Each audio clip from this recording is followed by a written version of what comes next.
What's up guys, and welcome back to the channel. In today's video I'm going to be discussing with you the latest announcement to come directly from Hasbro, that being of an upcoming Transformers Studio Series Deluxe class Leadfoot. Finally, we can create our trio of Dark of the Moon wreckers. Previously we got Deluxe class Roadbuster, and then recently it was revealed that we were indeed getting a Deluxe class Topspin. So it was really and truly just Leadfoot that we were waiting on official confirmation for, and finally here we have it. And I've got to say that this figure actually looks as if though it's going to be as good as its previous wrecker counterparts. Now you can see here that he will include the exact same Dark of the Moon backdrop that we have indeed got with all of the previous Studio Series figures, which is unfortunate. And also, another thing that is also unfortunate, this figure is confirmed to be that of a Target exclusive, which means for us overseas, I have no idea on how I'm going to obtain this. The original Human Alliance Dark of the Moon Leadfoot was also a Target exclusive, and I ended up having to purchase that off of eBay and paid extortionate prices to actually get it shipped here.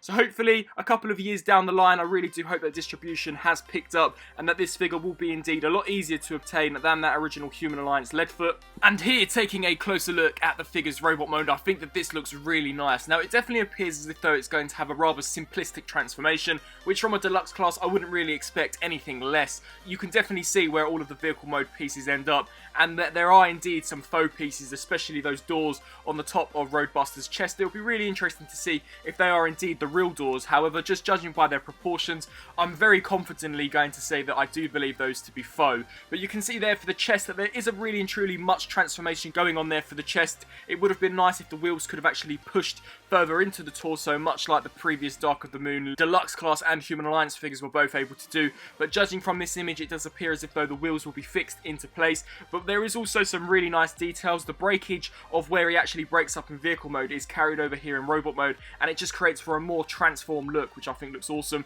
I'm a huge fan of the colour variation that they've used there for the plastic, and we can see here that he definitely incredibly heavily weaponized. You can see he's got like missile pods on his arms, Gatling guns on his arms, as well as a shoulder rocket, so that all looks super cool. We can even see some missiles actually on his torso as well, so it does appear as if though he's going to come with quite a variation of different accessories. My biggest drawback for this figure is the feet. I do think that the feet on this figure looks really ugly and rather lazy. You can see that it's literally just the back end, the rear area of the vehicle that will become his foot. And although Leadfoot is a rather short and stubby character, and whilst this does give you the illusion that this figure is slightly short and stubby, I just think that the transformation there for the feet does definitely look a lot lazier than what we got on the original 2011 Deluxe class, but proportionally I think that this one probably looks better. And unlike the DOTM Deluxe class figure, this doesn't have any kibble protruding on its arms. Taking a closer look here at Leadfoot's head sculpt, I think that this has also been recreated and captured beautifully in the sculpt. You can see all of the different pieces to Leadfoot's face. I do love the silver paint apps on the face as well. It just makes the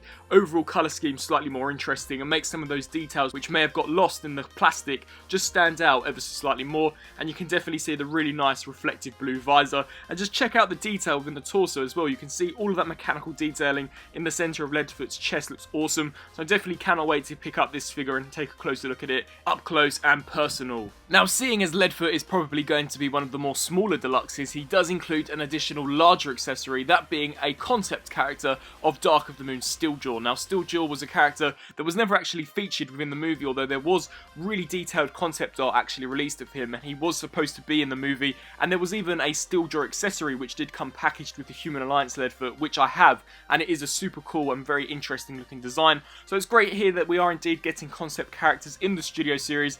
For me, this is a light at the end of the tunnel, showing that perhaps we could get some more concept characters that we never actually got in the movie, so that would open up for so many different possibilities. And seeing as Steeljaw is a rather obscure character, why can't they do a character such as Devcon? I know many fans have wanted a Devcon figure, and seeing as we're getting a figure of Steeljaw, I'm pretty sure that that is now a possibility. But you can see really nice sculpted in detailing here, and the exhaust pipes at the back are indeed picked out in a really nice silver paint.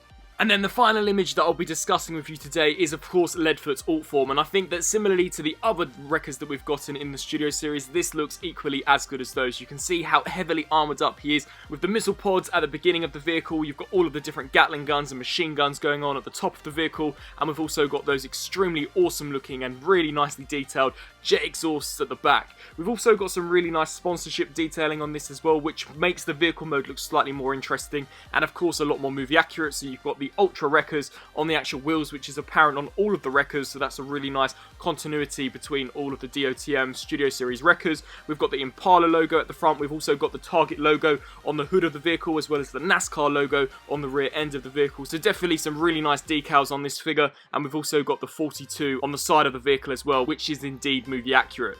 The only problem I have with this vehicle mode is that for me it appears as if though the vehicle mode at the top, especially the top of the hood section, is slightly too low. It definitely looks as if though the vehicle has been squashed, which I'm not sure if it's because of the promotional image or whether this figure is mistransformed, but for me, proportionally, it definitely does look as if though it is rather obscure. But with all that being said, as a whole, I think that this figure looks fantastic, especially there in robot mode, despite some of my minor criticisms. As this is the deluxe class, I'm sure those criticisms will be easily overlooked once I have this figure in hand, and it's great to finally complete our trio of Dark of the Moon Wreckers. So that just about wraps up this thoughts and analysis video on the latest Studio Series announcement from Hasbro. Be sure to let me know down in the comment section below what you think of this figure, and whether or not you're actually glad that we're finally getting a Leadfoot. All of the previous releases have been rather difficult to obtain, so it'll be fantastic to finally get what is hopefully a more easily accessible figure, despite it being a Target exclusive. Thanks for watching.